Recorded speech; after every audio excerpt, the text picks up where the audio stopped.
வணக்கம் my dear zonemates, welcome to Shafi zone. நான் உங்க ஷஃபி அண்ட் இன்னைக்கு நம்ம பார்க்க போறது அம்மன் தாயி ரோஸ்ட். சீரியல் முடிய போகுதுடா. சட்டவனி திரும்பி வந்திருக்க, உன்னை அழிக்க நான் விரும்பி வந்திருக்கேன். சீரியல் மீண்டும் தொடர்கிறது.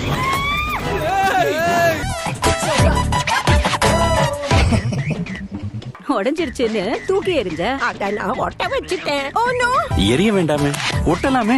ஃபேவிக்விக் நரி தூக்கிட்டு போயிடுச்சான்னு தெரியாம தினம் தினம் செத்துக்கிட்டு இருக்கையா. இந்த வேதனைய நினைச்சா நெஞ்சே வெடிக்கிற மாதிரி இருக்குயா. இந்த மொத்த கூட்டத்துக்கும் தலைகீழா நின்னு தண்ணி குடிச்சாலும் நடிப்பு வராது. நம்ம வனிதாக்கா நடிச்ச மிஸ்ஸஸ் அண்ட் மிஸ்டர் படத்துடைய ரோஸ்ட்டை நம்ம போட்டதுக்கு அப்புறமா எக்கச்சக்கமான பேர் நம்ம ஜூலி நடிச்ச அம்மன் தாயி படத்தை மட்டும் நீங்க எப்படி விட்டு வச்சீங்க, அதையும் போய் பாருங்க அப்படின்னு சொன்ன ஒரே காரணத்தினால மனதைரியத்தோட முழு படத்தையும் பார்த்துட்டு இப்ப உசுரோட முன்னாடி வந்து உட்கார்ந்துட்டு இருக்கேன். வாய்ஸ் ரொம்ப கட்டி. இப்பதாயா நல்ல பேசுற. சரி, அவங்களுடைய ஃபர்ஸ்ட் சீசன் பிக் பாஸ்ல தான் நம்ம பெருசா ரிவ்யூ பண்ணல. அட்லீஸ்ட் இந்த படத்தையாச்சும் நம்மளால முடிஞ்ச அளவுக்கு ஏதாச்சும் சிறப்பா பண்ணி விடலாம் அப்படின்னு சொல்லிட்டு வந்திருக்கேன். ஆரம்பிச்சிருவோமா? சங்கு சத்தம். சங்கா. இந்த படத்தோட மிகப்பெரிய பலமே நம்ம ஜூலியோட ஆக்டிங் தான் வச்சுக்கோங்களேன். ஜூலி மட்டும் கிடையாது, இந்த படத்துல நடிச்சிருக்கிற அம்புட்டு கேரக்டருமே அந்த கேரக்டராவே அப்படி தத்ரூபமா வாழ்ந்திருப்பாங்க. ஒருத்தரையும் குறை சொல்ற அளவுக்கு இருக்காது. மனிதர்களே, என்ன பெர்ஃபார்மன்ஸ் என்ன! அதுலயும் ஜூலி எடுத்துக்கிட்டீங்கன்னு வைங்களேன், அவங்களுடைய டைலாக் டெலிவரிலாம் டியூஷன்ல மிஸ் இன்னொரு 5 நிமிஷத்துல அம்புட்டி ஒப்பிக்கிற அப்படின்னு சொல்லி சொன்னா எப்படி மக்கப் பண்ணி கட கட கடன்னு ஒப்பிப்போமோ அந்த அளவுக்கு டைலாக் டெலிவரியில பின்னி பெடல் எடுத்திருப்பாங்க. நெக்ஸ்ட். இல்லனே, நேர்மையான பொருளுக்கு எவ்வளவு விலை தரவும் எல்லாரும் தயாரா இருக்காங்க. உப்மா பூரி போடா. முக்கியமா படிச்சவங்க பணக்காரவங்க எல்லாரும் கிராமத்து பொருளுக்கு மாறிட்டாங்க. என்ன இது? அதுலயும் நம்ம டைரக்டர் சார் ஒரு இடத்துல ஏமா இந்த இடத்துல மட்டும் ஒரு மாடுலேஷன் சேஞ்ச் வந்தா நல்லா இருக்கும் அப்படின்னு சொல்லி கேட்டிருப்பாரு போல இருக்கு. இப்ப பாருங்க சார் அப்படின்னு சொல்லிட்டு ஒரு ஸ்மைலோட ஒரு மாடுலேஷன் சேஞ்ச் ஒன்னு காமிச்சிருப்பாங்க பாருங்க. ஒரு ஷாட் பண்ணிருக்கான் பாருங்க, அடேங்கப்பா. அமெரிக்காக்காரன் சொன்னதுக்கு அப்புறம் தான் வடிச்ச கஞ்சி தண்ணிய கூட ஆன்லைன்ல விற்க ஆரம்பிச்சிட்டாங்க. இந்த சிரிப்பை பார்த்ததுக்கு அப்புறமா அந்த டைரக்டர் ஏமா உன்கிட்ட போய் நான் மாடுலேஷன் சேஞ்சுன்னு ஒன்று கேட்டேன் பாத்தியா, அது ஏன் தப்பு தான். இதுக்கப்புறம் நான் சேஞ்ச் பண்ணிக்கிறேன், நீ எதையும் சேஞ்ச் பண்ணாம ஓன் ஃப்ளோல போமா, டயலாக்னு ஒன்று கொடுத்தனா அதை ஓன் இஷ்டத்துக்கு பேசிட்டு போயிட்டேன்னு விட்டாரு போல இருக்கு. கடலை மிட்டாய், கருப்பட்டி, சிறுதானியம், நெல்லு, பனங்கற்கண்டு, மண்பானை. அதுலயும் இந்த படம் என்னமோ லோ பட்ஜெட்ல எடுக்கப்பட்ட படம் தான், அதுக்குன்னு ஆடியோ கூட செக் பண்ணாம அப்லோட் பண்ணுவீங்க. பாதி படத்துல ஒரு சைடு ஆடியோவை காணோம், மீதி படத்துல 2 பக்கமும் ஆடியோ காணோம். என்ன தேடுற? அதுலயும் இந்த ஓப்பனிங் சீனுடைய கட்ல பாத்தீங்கன்னா தூரத்துல இருந்து யாரோ ஏப்புள்ள பவானி அப்படின்னு சொல்லி கூப்பிடணும், அதுக்கு இவங்க அப்படின்னு சொல்லி எட்டி பாக்குற மாதிரி சீனு. அந்த பவானின்ற டப்பிங் கூட பண்ணாம விட்டாங்க. அது நாடு நல்லா இருக்கும். நாசமா போச்சு. ஆனா இந்த படத்துடைய ஹீரோ சாருக்கு என்ன ரோல் அப்படின்னு சொல்லி கேட்டீங்கன்னா, ஒரு சேனல்ல ரிப்போர்ட்டரா இருக்காப்ல. அப்ப அந்த சேனல்ல என்ன சொல்றாங்கன்னா, இந்த மாதிரி காட்டுக்கு போய் ஒரு சித்தர் இருக்காப்ல, அந்த சித்தரை இன்டர்வியூ எடுத்துட்டு வாங்கன்னு சொல்லி அனுப்பிச்சு விட்டா இவரும் அந்த கேமராமேனும் கிளம்பி போய் அந்த சித்தரை அப்படி இப்படின்னு ஃபாலோ பண்ணி கஷ்டப்பட்டு ஒரு இன்டர்வியூவை எடுத்து வந்துருவாங்க. அங்க ஒரு சூரசம்ஹாரம் நடக்க போகுது. யார் பா இவன்? பவர் ஸ்டார் தம்பி 4 ஸ்டார் மாதிரி இருக்கான். இதெல்லாம் உங்களுக்கு எப்படி தெரியும்? அங்க பதில் கிடைக்கும். அதுக்கப்புறமா அங்க எடுத்த ஃபுட்டேஜை சிஸ்டம்ல போட்டு செக் பண்ணும்போது அந்த ஃபுட்டேஜை பாத்தீங்கன்னா நீங்களே ஆடி போயிருவீங்க. நாய் கடிச்ச மாதிரி நறுக்குன்னு 4 கேள்விதான் பதில சொல்லிட்டு போயிட்டாரு. எப்படிடா கடவுள் உனக்கு இவ்வளவு அறிவு கொடுத்தா? கடவுளை அவனை காப்பாத்தணும்ல. அடேங்கப்பா, பயங்கரமான கேமராமேனா இருப்பாரு போலயே. கேமராமேனும் சேர்ந்து கேமராக்குள்ள வர அளவுக்கு பயங்கரமான ரெக்கார்ட்லாம் பண்ணி வச்சிருக்காப்ல. எவ்வளவு நம்பிக்கை அந்த கேமரா மேல. இல்ல இப்ப சித்திரை காணோம் அப்படிங்கிறதுக்கு என்ன பண்ணணும்? வெறுமனையா ஒரு பிளேஸை மட்டும் காமிச்சிருந்தா போதும், இல்ல ஆங்கரை மட்டும் நிக்க வச்சு எங்க பக்கத்துல 2 சித்திரை காணோம் அப்படிங்கிற மாதிரி சொல்லியிருந்தா கூட முடிஞ்சு போயிருக்கும். ஆனா கேமராமேனையும் சேர்த்து பிரேம்ல வைங்கன்ற ஐடியாவை எவன்டா கொடுத்தான்? இவர்தான். இவருக்கு இதான் வேலை. அதுல வேற அந்த சித்தர் சொன்ன ஊர் பேர் மறந்து போச்சு அப்படிங்கிற மாதிரி ஃபர்ஸ்ட் மறந்துட்டு அதுக்கப்புறம் அந்த ஊர் பேரை ஒரு நேக்கா கண்டுபிடிப்பாங்க பாருங்க, அதுதான் டாப் நாட்சா இருக்கும். ஆண்டிப்பட்டி, வாடிப்பட்டி, வடக்கம்பட்டி. Vadakkampatti correct bro.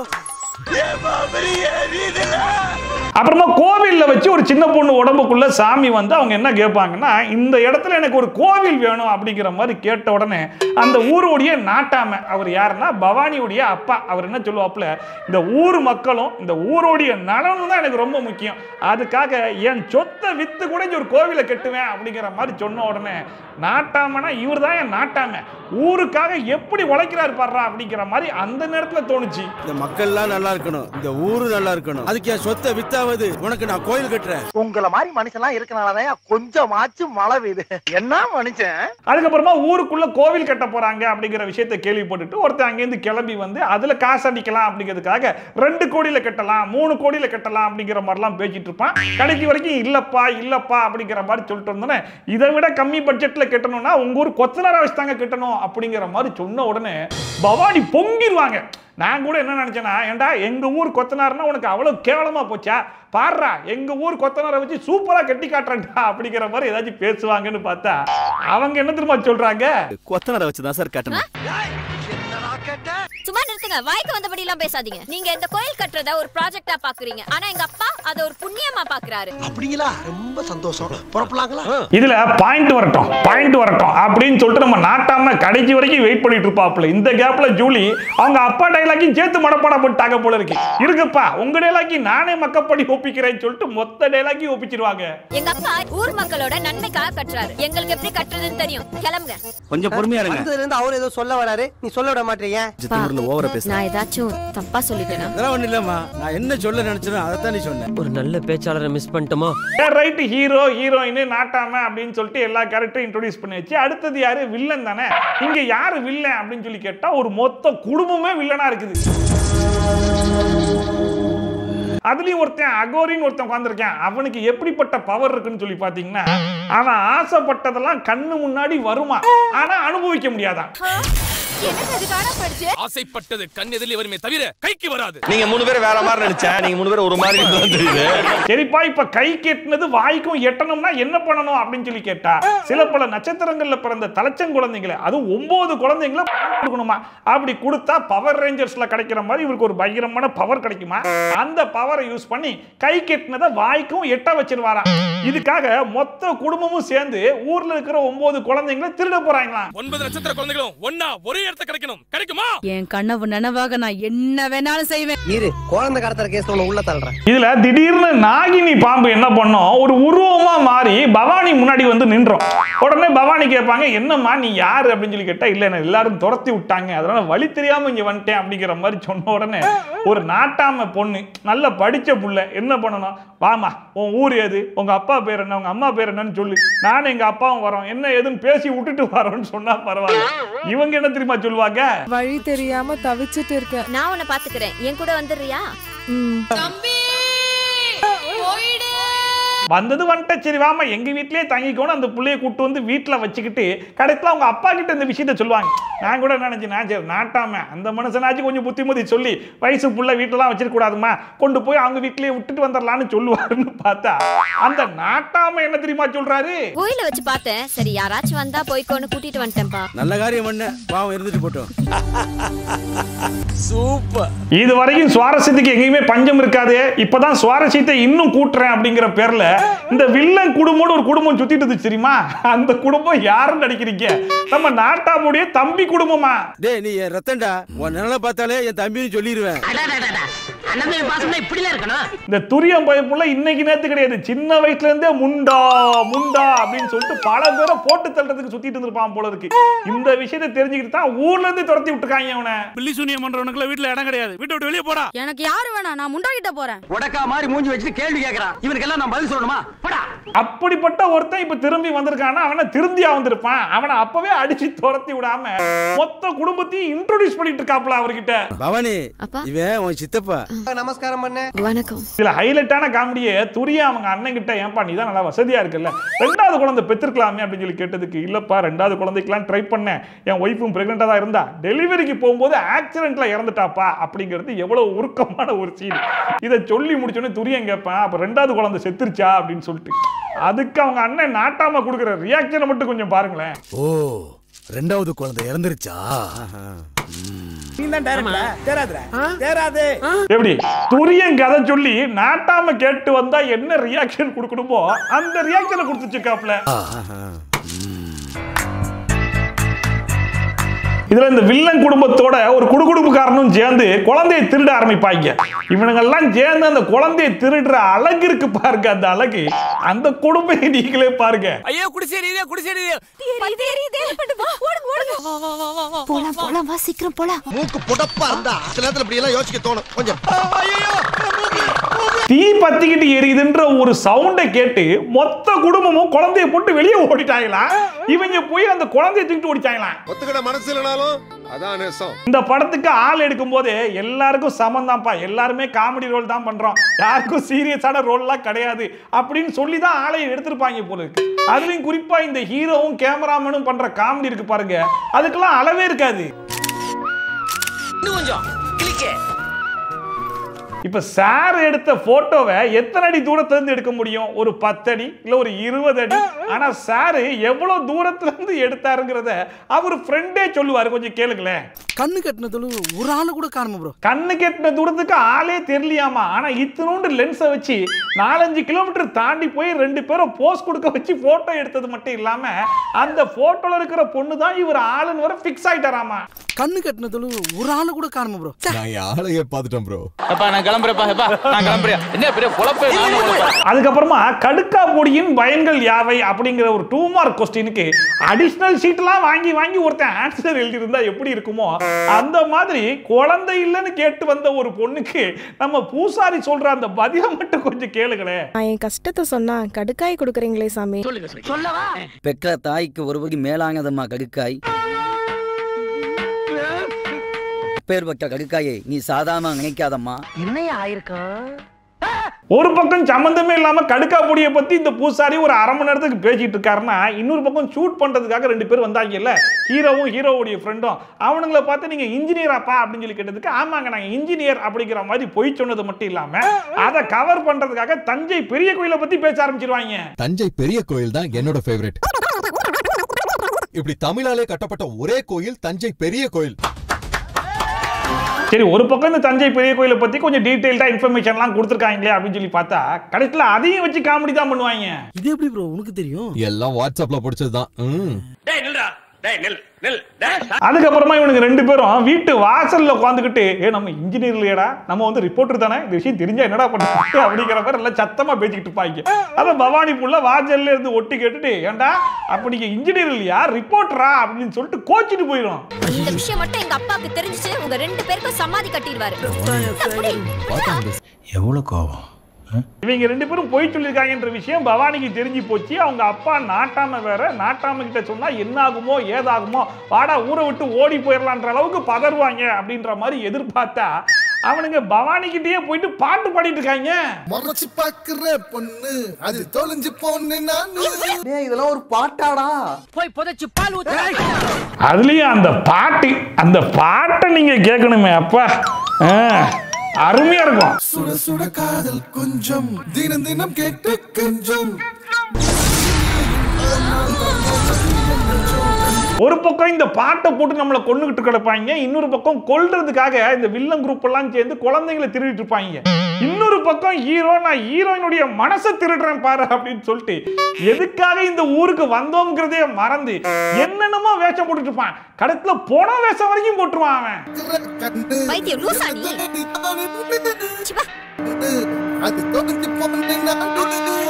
இது வரைக்கும் அந்த வில்லன் குரூப் மொத்தமா 8 குழந்தைங்களை தூக்கிடுவாங்க. 8 குழந்தைங்க ஊர்ல காணாம போன உடனே ஊரே ஒரே பரபரப்பாய் போகும். அந்த நேரத்துல ஒரு பெரியவர் நாட்டாம கிட்ட ஒரு நியாயமான கேள்வி ஒண்ணு கேட்பாரு பாருங்க. இது வரைக்கும் நம்ம ஊர்ல 8 குழந்தை விதவிதமா காணாம போயிருக்குங்க. இந்த மாதிரி சம்பவம் இதுக்கு முன்னால நம்ம ஊர்ல நடந்ததே இல்லையா? நல்ல ரைமிங் பட் டைமிங் தப்பு. உக்கர். இந்த மாதிரி ஒரு சம்பவம் இந்த ஊர்ல இதுக்கு முன்னாடி நடந்ததே இல்லையாம.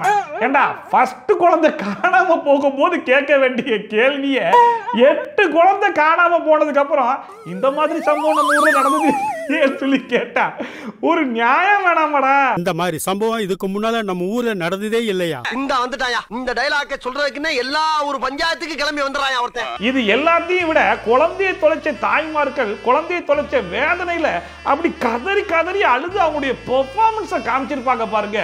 நரி தூக்கிட்டு போயிடுச்சான்னு தெரியாம தினம் தினம் செத்துக்கிட்டு இருக்கையா. இந்த வேதனையை நினைச்சா நெஞ்சே வெடிக்கிற மாதிரி இருக்கையா. இந்த மொத்த கூட்டத்துக்கும் தலைகீழா நின்னு தண்ணி குடிச்சாலும் நடிப்பு வராது. 8 குழந்தை காணாம போற வரைக்கும் போலீஸ்லாம் நம்ம ஊருக்கு வரக்கூடாது அப்படிங்கிற மாதிரி சொல்லிட்டு இருந்த ஊர் மக்கள் 8வது குழந்தை காணாம போனதுக்கு அப்புறமா நம்ம ஹீரோ சார் போலீஸ் வந்தே ஆகணும் அப்படின்னு சொல்ல அதுக்கு ஹீரோயின் பவானி ஆமா இதை நான் ஆதரிக்கிறேன் அப்படிங்கிற மாதிரி சொன்ன உடனே என் பொண்ணே சொல்லிடுச்சு வர வைங்கடா போலீஸ் அப்படின்னு சொல்லி நாட்டாமையும் உத்தரவு போட்டுருவாரு. போலீஸ் வந்தா கேவலம் நினைச்ச காலெல்லாம் எப்பயோ மலையேறி போச்சு. போலீஸ் வந்தா தான் இதுக்கு ஒரு விடை கிடைக்கும். ரொம்ப நேரமா ஒரே கியர்ல போற போல இருக்கேன், கொஞ்சம் கியர் தான் மாத்துவேன். சரி போலீஸை கூப்பிட்டுட்டாங்க, இதுக்கப்புறம் போலீஸ் வந்து இன்வெஸ்டிகேஷன் பண்ணி யார் யாருங்கிற மாதிரி கண்டுபிடிப்பாங்க போல அப்படின்னு சொல்லி பார்த்தா திடீர்னு நம்ம ஹீரோயின் வாங்க கைஸ் நம்ம 3 பேர் ஒரு டீம், இனிமே நம்ம 3 பேர் சேர்ந்துதான் யாரு திருடுறாங்கன்றதை கண்டுபிடிக்க போறோன்ற மாதிரி உருவாகிடுவாங்க.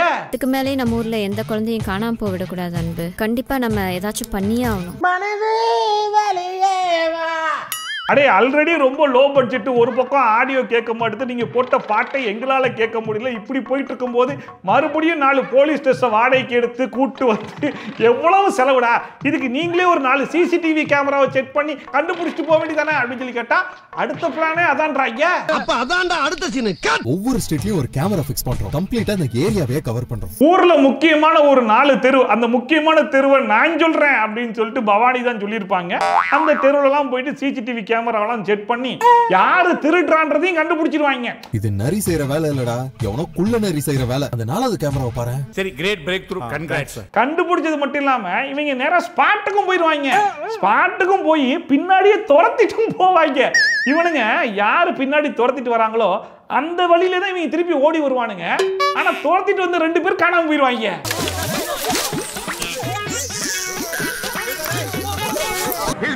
சொன்ன மாதிரியே போட்டோ விட்டீங்கல்ல? டேய் ஒரு நியாயம் வேணாமடா, நீங்க தான்டா துரத்திட்டு வந்தீங்க, கடைசில அவனுங்க திரும்பி உங்களை நோக்கி வரும்போது நீங்க 2 பேர் எங்கடா காணாம போனீங்கன்ற மாதிரி தான் இருந்துச்சு. கரெக்டா அந்த குழந்தையை எடுத்து போய் ஸ்பாட்லயே கொடுத்துருவானுங்க. பட் அந்த ஸ்பாட்டை நம்ம நாட்டாம கண்டுபிடிச்சு போயிடுவாரு. குழந்தை திருடனா நீங்க தானடா? ஏய் புடா புடா புடா புடா. டேய் மகனே, இது அப்பா நீ எங்கடா இங்க? ஒரு 4 சிசிடிவி கேமரா வச்சுட்டு ஏதோ சேட்டலைட் மூலமா பாக்குற மாதிரி எல்லாத்தையும் கண்டுபிடிச்சு போறீங்கன்னா ஒன்னும் புரியலையேன்ற மாதிரி இருந்துச்சு. கடைசில ஊர் மக்களும் பின்னாடி திரண்டு வந்து அந்த வில்லன் குரூப்பையே பிடிச்சிருவாங்க. எங்க போட விடாதீங்க, சீரியல் முடிய போகுதுடா. சரி ரைட், வில்லன் குரூப்பையே பிடிச்சிட்டாங்க. அது மட்டும் இல்லாம முண்டான்னு இருந்தான்ல, அந்த முண்டாவே ஒருத்தர் வெட்டி போட்டுரும். அந்த அகோரி சுத்திட்டு இருந்தான் பாருங்க, அவனை வெட்டி போட்டுரும். சரி ரைட், இதோட கதை முடிஞ்சு போச்சு அப்படின்னு சொல்லி பார்த்தா அப்பா அந்த 3 பேரையும் பிடிச்சிட்டோன்னா கதை நகராது, அதனால அவங்க தப்பிச்சிட்டோன்னு சொல்லிடுவான் அப்படின்னு சொல்லிட்டு வந்து ஊர் மக்கள்லாம் அவங்க தப்பிச்சிட்டாங்கன்றவாங்க. தப்பிச்சு விட்டான்னு விட்டுறாதீங்க, எங்க பார்த்தாலும் அவனை கொல்லணும். இந்த கதையில் புதிய திருப்பம் உருவாகி இருக்கிறது. சீரியல் மீண்டும் தொடர்கிறது. இத்தனைக்கும் முண்டா வெட்டி போட்டுச்சுல ஒருத்தனை, அவனை அப்படியே விட்டுட்டு போயிருந்தா கூட நாய் நரியெல்லாம் எடுத்து தின்னுட்டு வெறும் எலும்பை மட்டும் போட்டு போயிருக்கும். இவங்க என்ன பண்றாங்க, வாங்க உடனே பேக் பண்ணுங்க அப்படின்னு சொல்லி பேக் பண்ணி கொண்டு போய் காட்டுல போட்ட உடனே அதை அந்த துரியை எடுத்துட்டு போய் பூஜை பண்ண ஆரம்பிச்சிட்டான்.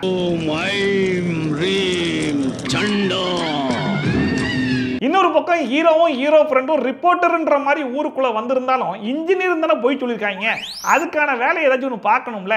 இன்னொரு பக்கம் நம்ம நாட்டாம என் சொத்தை வித்தாச்சு ஊர் மக்களுக்காக கோவிலை கட்டுவேன்லாம் பேசிக்கிட்டு இருந்தாரு. இதெல்லாம் என்னடா மறந்துட்டீங்களான்னு சொல்லி கேட்டா நீங்க மறக்கலாம், நான் மறக்க மாட்டேன்னு சொல்லிட்டு பவானி ஒரு இன்ஜினியராகவே மாறி பிளானை போட்டு ஹீரோ கையில கொடுத்து அமைச்சிருவாங்க. இது மணமகன் அறை, இது மணமகள் அறை, இது மணவறை, இது சாப்பிடுற இடம் தானே பாஸ்? கரெக்ட். அந்த பிளானை நம்ம ஹீரோ சார் எடுத்துட்டு போய் நாட்டாம கையில கொடுக்கும் போது அங்க நாட்டாம வச்சிருப்பாரு பாருங்க ஒரு ட்விஸ்ட். பவானியா நான் நேசிக்கிறேன், நான் இன்ஜினியர் இல்ல, சேனல்ல இருந்து வந்திருக்கேன், இதைத்தான் சொல்ல போறியா இல்ல வேற எதையாவது சொல்ல போறியா? இல்ல நான் கேக்குறேன், என் ஊர் மக்களுக்கு, என் ஊர் மக்களின் நலனுக்காக என் சொத்தை வித்தாச்சு கோவில் கட்டுவேன் அப்படிங்கிற மாதிரி வீராப்பா பேசுன நாட்டாம பண்ற வேலையா இது? ஒருத்தன் கோவில் கட்டுறதுக்கே வரலங்கிறது தெரிஞ்சும் என் பொண்ணு பின்னாடி சுத்திக்கிட்டு இருக்கான்றது தெரிஞ்சும் இவர் கண்டுக்காம இருந்தாராமா. ஐயா அது வந்து நான் ஒரு முடிவு எடுத்துட்டேன், நடத்துங்களா. கடைசியில ஊர்ல கோவில் கட்டி தரேன்னு பொய் சொல்லி வந்தவங்க கிட்ட நீ கோவில் கட்டுறதெல்லாம் அப்புறம் கிட்டோம், முதல்ல என் ஜூலியை கட்டுப்பாச்சு, என் பவானியை கட்டுப்பா அப்படிங்கிற மாதிரி அவருக்கே கல்யாணமும் பண்ணி வச்சிருவாரு. தம்பி கோயில் கட்டுறதுக்கு முன்னாடி பவானி கழுத்துல தாலியை கட்டுங்க. ஆக மொத்தத்துல கோவில் கட்டுறேன்னு ஆரம்பிச்ச கதை கோவில் கட்டுறதை தவிர்த்து மத்த என்னென்னலாம் பண்ணணுமோ எல்லாத்தையும் பண்ணிட்டாங்க. கடத்துல ஜூலியை கல்யாணமும் கட்டிட்டாங்க. டேய் சோதிக்காதீங்கடா. ஒரு பக்கம் இவங்க ரெண்டு பேருக்கும் கல்யாணம் ஆகி கிடத்துல குழந்தையுமே பிறந்துருச்சு. இன்னொரு பக்கம் பார்த்தா அந்த வெட்டி போட்ட பணத்தை தூக்கிட்டு போய் பூஜை பண்ணிட்டு இருந்தான் இல்லையா, அவன் கொஞ்சம் கொஞ்சமா ஃபெவிகால் போட்டு போட்டு போட்டு ஒட்டி கடத்துல அவனை உயிரோட கொண்டு வந்துட்டான். செத்து பொழைச்சதுனால அவனுடைய பவர் டபுள் மடங்கு ஆயிடுச்சான். உடைஞ்சிருச்சுன்னு தூக்கி எறிஞ்ச. அத நான் ஒட்ட வச்சிட்டேன். ஓ நோ, எரிய வேண்டாமே, ஒட்டலாமே. ஃபெவிக்விக். சோ சிங்கிள் முண்டாவா இருக்கும்போதே ஓவர் ஆட்டம் போட்டான். இப்ப டபுள் முண்டா வேற சும்மா இருப்பானா, நேரா போய் பவானி குழந்தையவே கடத்தி கொண்டு வந்து காட்டுல தொட்டில் கட்டி தொங்க விட்டான். வந்துட்டாங்க, எல்லாரும் வந்துட்டாங்க. விடாதீங்க, உடுதுரே விடாதீங்க. எல்லாம் கலகலன்னு தான் இருந்தோம், வந்ததுக்கு அப்புறம் தான் அமைதியாகி.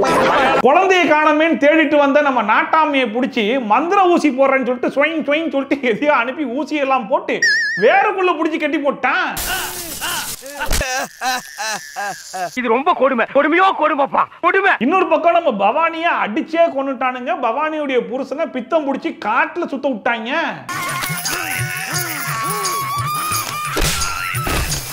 பண்டிகையை கொண்டாடுங்கடே. என்னடா இது, இப்படிப்பட்ட ஒரு கிளைமேக்ஸ் நான் எதிர்பார்க்கவே இல்லடா. சரி ஓகே, இதோட படம் முடிஞ்சு போச்சா அப்படின்னு சொல்லி பார்த்தா இனிமேதான் படமே ஆரம்பிக்குதுன்றாங்க. என்னடா சொல்றீங்கன்னு சொல்லி கேட்டா, செத்து போன நம்ம பவானி அம்மன் தாயா மாறி நேரா போய் குழந்தைய காப்பாத்தி கையில வாங்கிக்கிட்டு ஒரு பஞ்சில கூட ஆரம்பிப்பாங்க. செத்தவனி திரும்பி வந்திருக்க, உன்னை அழிக்க நான் விரும்பி வந்திருக்கேன். இப்ப என்னமா முடிக்கிறியா, என்னமா உன்னையோட பெரிய போராட்டமா அவ்வளமா இருக்கு. இந்த வில்லன் குரூப்பையும் பாருங்க, ஊருக்குள்ள வேற குழந்தையே இல்லையா, நீ 8 குழந்தைய தூக்க தெரிஞ்ச உனக்கு இன்னொரு குழந்தைய தூக்க தெரியாதா, ஆனாலும் நான் தூக்குனா பவானி குழந்தைய தான் தூக்குவேன்னு சொல்லி அடம் பிடிச்சி ட்ரை பண்ணிக்கிட்டே இருப்பாங்க. பட் எல்லாமே ஃபெயிலியர் ஆகிட்டே இருக்கும். ஒரு கட்டத்துல என்ன பண்ணுவாங்க, குழந்தையை தூக்கிட்டு வந்துடுறேன் அப்படின்னு சொல்லிட்டு நல்ல வெளிச்சத்துல இந்த குடுகுடுப்புக்காரன் உள்ள போவான். உள்ள போனவன் நைட் ஆயிரும். அது வரைக்கும் வெளியே அந்த பொம்பளை எங்க போனாங்க, இன்னும் ஒரு 5-6 மணி நேரம் ஆயிடுச்சுன்னு சொல்லி அதே இடத்துல இருந்து காத்து கிடந்துட்டு அதுக்கப்புறமா உள்ள போய் பார்த்தா குழந்தை கிடக்கும். அந்த பொம்பளை தூக்கிட்டு வந்துடும்.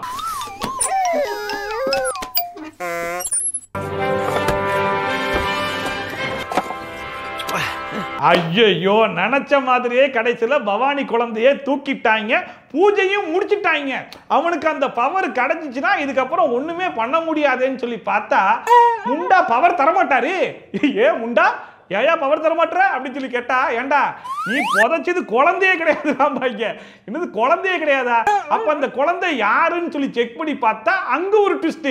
குழந்தை இல்ல, நான் குழந்தை இல்ல, நான் கோடாங்கி கோடாங்கி, என்ன தூக்காதீங்க. ஆசிய கண்டத்திலேயே இப்படி ஒரு அசிங்கத்தை எந்த திருடனும் அனுபவிச்சிருக்க மாட்டான். அந்த குழந்தையே குடுகுடுப்புக்காரன் தானா. எப்பேற்பட்ட ட்விஸ்ட் பாத்தீங்களா?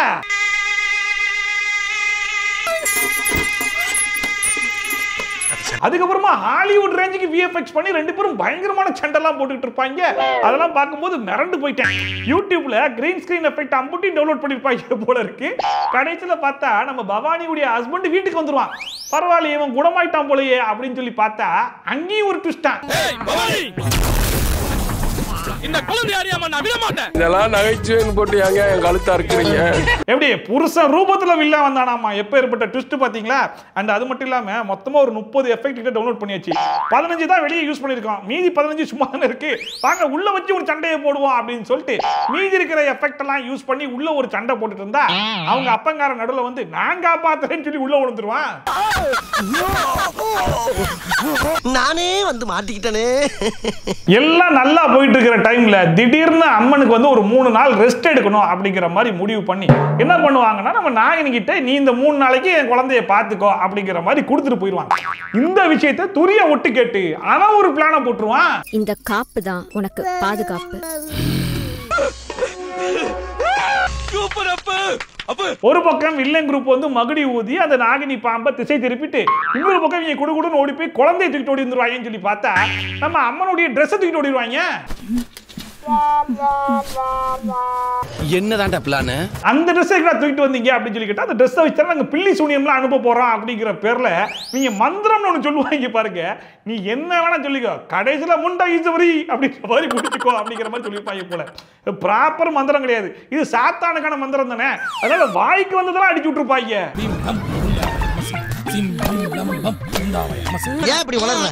இன்னொரு பக்கம் நாகினி ரொம்ப ஃபீல் பண்ணும், என்னால தானமா உனக்கு இவ்வளவு பிரச்சனையும், நானே இதை இறங்கி கிளியர் பண்றேமா அப்படிங்கிற பேர்ல அந்த அகோரிய போட்டு தள்ளுறதுக்காக இவங்க மாறு வேஷத்துல போவாங்க.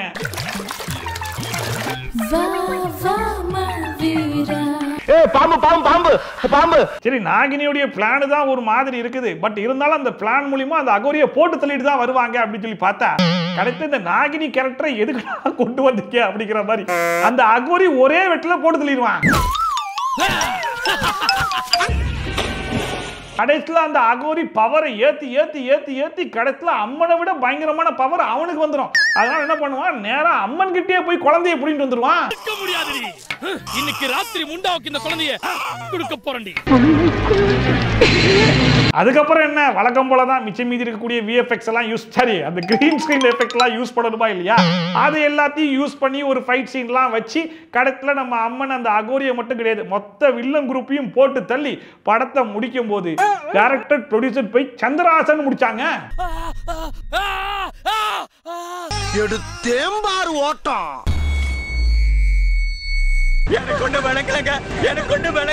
ஆனா அது எந்த சந்திரஹாசன் அப்படிங்கறது எனக்கு இப்ப வரைக்கும் தெரியல. உண்மையிலேயே நம்ம கமலஹாசனுடைய அண்ணன் தானா அது, அவரு தான் இந்த படத்தை ப்ரொடியூஸ் பண்ணி டைரக்ஷனும் பண்ணாரா அப்படிங்கறத சத்தியமா என்னால இப்ப வரைக்கும் நம்பவே முடியலங்க. இப்படிப்பட்ட ஒரு அருமையான சாமி படத்தை நீங்க எங்க தேடினாலும் கிடைக்காது. யூடியூப்ல அம்மன் தாயேன்னு போட்டு தேடினா மட்டும் தான் கிடைக்கும். என்னுடைய அந்த மன தைரியமும் என்ன மாதிரியே நீங்களும் உசுர கையில புடிச்சிட்டு படம் பார்க்கிறதுக்கு ரெடி அப்படின்னா போய் ஒரு முறை ட்ரை பண்ணி பாருங்க. என்னடா ரொம்ப பயமுறுத்துறீங்க. சாதாரண வீடியோ இன்னைக்கு இந்த வீடியோ பார்த்து கொஞ்சமா என்ஜாய் பண்ணிருப்பீங்க நம்புறேன். ஒருவேளை நீங்க என்ஜாய் பண்ணீங்கன்னா அது மறக்காம கமெண்ட் செக்ஷன்ல சொல்லுங்க. இதே மாதிரி ட்ரோல்ஸ் அண்ட் ரிவ்யூஸ்லாம் கண்டிப்பா பார்க்க நினைச்சீங்கன்னா மறக்காம சப்ஸ்கிரைப் பண்ணிட்டு பக்கத்துல இருக்க பெல் ஐகானை டான் தட்டி விட்டீங்கன்னா நான் போடுற வீடியோட நோட்டிஃபிகேஷன்லாம் டான் டைமுக்கு வந்து சேர்ந்துரும். ஸோ மீது இது மாதிரி சூப்பரான வீடியோட, சூப்பரான ரிவ்யூவோட, சூப்பரான ட்ரோலோட உங்களை சந்திக்கிறேன். அந்த bye from Shoppy. Tata, bye bye and take care.